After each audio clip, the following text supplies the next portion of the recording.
Hello farmers, welcome to my channel. Subscribe ಮಾಡ್ಕೊಂಡು video ನೋಡಿ, ಹಾಗೆ ಒಂದೇ ಒಂದು ಲೈಕ್ ಕೊಟ್ಬಿಡಿ ಸಾಕು, ಜಾಸ್ತಿ ಬೇಡ. ಇವತ್ತು ಬಂದು ಮೈಸೂರು ಪ್ರೈಸು. ಮೈಸೂರಲ್ಲಿ ಆಲ್ಮೋಸ್ಟ್ ಥರ್ಡ್ ಕ್ವಾಲಿಟಿ ಮತ್ತು ಸೆಕೆಂಡ್ ಕ್ವಾಲಿಟಿನೇ ನಡೆದಿಲ್ಲ, ಅಂದರೆ ತುಂಬ ಕಮ್ಮಿ ನಡೆದಿರೋದು ಇವತ್ತು. ಎಲ್ಲ ತಗೊಳಕ್ಕೆ ದನಗಳು ಸುರಿತಾ ಇದ್ದಾರೆ ಬರ್ತಾ ಬರ್ತಾ.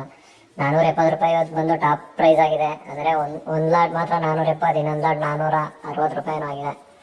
ಇನ್ನು ಅದು ಬಿಟ್ಟರೆ ಎಲ್ಲ 200-300 ರೂಪಾಯಿ ಅವರೇಜ್ ನಡೆದಿದೆ ಅಷ್ಟೇ. ಮೊನ್ನೆ ಮತ್ತು ಚೆನ್ನಾಗಿ ನಡೆದಿತ್ತು. ಟೊಮೊಟೊ ಪ್ರೈಸು 550-570 ರೂಪಾಯಿ ಗಂಟೆ ಹೋಗಿತ್ತು, ಅಂದರೆ ಹೆವಿ ಸ್ಪೀಡಲ್ಲಿ ನಡೆದಿತ್ತು. ದಿಢೀರ್ನೆ 2 ದಿನಕ್ಕೆ ತಿರ್ಗಾ ಫುಲ್ ಡೌನ್ ಆಗಿದೆ. ಎಲ್ಲ ಆಲ್ಮೋಸ್ಟ್ ಐಪೂಜೆ ಗಂಟೆ ಪ್ರೈಸ್ ನಡಿಬೋದು ಅಂದ್ಕೊಂಡಿದ್ರು, ಮತ್ತೊಮ್ಮೆ ವೀಕ್ ಆಗಿದೆ. ಏನಕ್ಕೆ ಕಾರಣ ಅಂತ ಗೊತ್ತಾಯ್ತಲ್ಲ. ಎಲ್ಲ ಕಡೆ ಡೌನ್ ಆಗಿದೆ, ಒಂದು ಕಡೆ ಅಂತಲ್ಲ, ಪ್ರತಿಯೊಂದು ಕಡೆನೂ ಡೌನ್ ಆಗ್ತಾ ಬರ್ತಾ ಇದೆ. ಮಧ್ಯದಲ್ಲಿ 2 ದಿನ ಮಹಾರಾಷ್ಟ್ರ ಸೈಡು ಜಾಸ್ತಿ ಮಳೆ ಆಗಿರೋದ್ರಿಂದ 2 ದಿನ ರೈಟ್ ಜಂಪ್ ಆಗಿತ್ತು ತುಂಬ. ಆಲ್ಮೋಸ್ಟ್ ರೈಲ್ ಮೇಲೆ ನಿಂತಿರೋದು ಟೊಮೊಟೊ ಪ್ರೈಸ್ ಮಾತ್ರ. ಎಲ್ಲ ಪ್ರೈಸು ಬೇರೆ ತೊಂದಲ್ಲಿ ನಿಂತ್ಕೊಂಡ್ರೆ ಇದು ಮಾತ್ರ ಮಳೆ ಮೇಲೆ ನಿಂತಿರುತ್ತೆ. ಅವಾಗೆಲ್ಲ ಟೊಮೊಟೊ ಪ್ರೈಸ್ ಹೆಂಗಿತ್ತು ಅಂದರೆ ಎದ್ರೆ 6 ತಿಂಗಳು ಬಿದ್ದರೆ 6 ತಿಂಗಳು ಆ ಥರ ಇತ್ತು.